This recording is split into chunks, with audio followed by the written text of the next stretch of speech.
日焼けは30分すると水ぶくれになるヘビアのひろあきです。今日は驚くとボールのように丸々習性を持つボールパイソンというヘビの温度管理についてお話をしたいと思います。高校生の時にプール行ったんですけど、友達とで日焼けしようっつってこうやってわーって30分ぐらいやってて、泳いで帰ったら水ぶくれになって肌弱ってなった。極端な例ですけどね。ボールパイソン、飼育が非常に簡単で有名な爬虫類生き物ですけれども、それはいくつかの条件を満たしてあげればなんですね。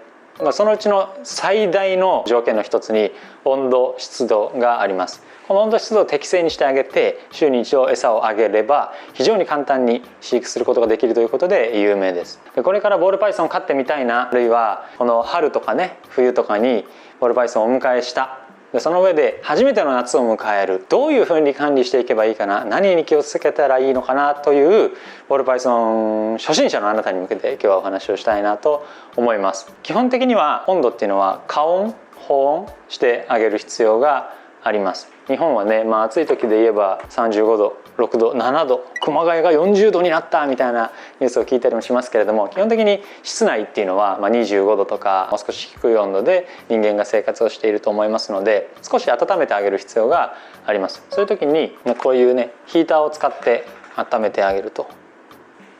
エアコンで室内を涼しくしておいて飼育ケージ一部を温めてあげることで、暖かいところで32度ぐらい、涼しいところで28度ぐらいになるようにしてあげてください。でもこれだけだとコントロールできないので、最近はねこういう AI なアイテムがあったりするので、こういうのを挟んで33度になったら電源をオフにしてくださいっていう命令ができたりするんですね。なのでこういうヒーターとコントロールしてくれる機能を持ったモニターを使うことで32度から28度の環境を実現してあげるといいんじゃないかと思います。基本的にはそれで問題ないんですけど、ただね最近の日本は暑い時だともう本当に暑くなって、寒い時だと本当に寒くなる中でエアコンとかこうしたものとかだと普段の設定では対応しきれない超猛暑日とか極寒の日とかがあったりするわけですよね。毎日家に帰るとか家にいる時間が長いという人はエアコンとかで今日は普段より暖かくしようとか寒くしようとかしてあげればそれで問題はないんですけど、外出の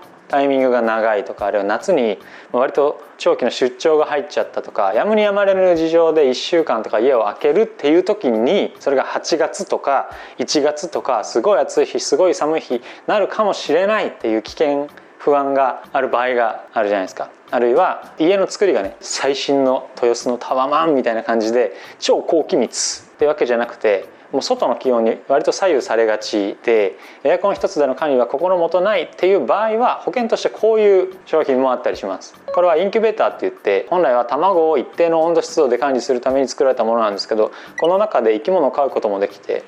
設定した温度を非常に高い精度で実現してくれるんですね。30度って設定したらもう外がどんだけ暑かろうが寒かろうが中を30度に設定してくれると、かなりの精度でやってくれますから、本来は32度から28度の温度の勾配をつけて飼ってあげることが望ましくはあるとは思うんですけど、それがね38度になっちゃう日があります、20度になっちゃう日がありますっていうのを年間で何度も何度も繰り返してストレスを与えるぐらいだったら、もう30度に一発設定してそれで1年ずっと事故が起きないように管理してあげる方が生き物にとっては良いと思います。夏暑い日ありますからね、いろんな事故が起きないように工夫をしながら目をかけてあげながら、時にはこういうものの力も借りながら生き物にとって安全で楽しい人生を、そしてその生き物と共に生きることで豊かなペットライフを、ボールライフを皆さんが送ってくださることを願っています。今日は驚くとボールのように丸々習性を持つボールパイソンというヘビの温度管理についてお話をしました。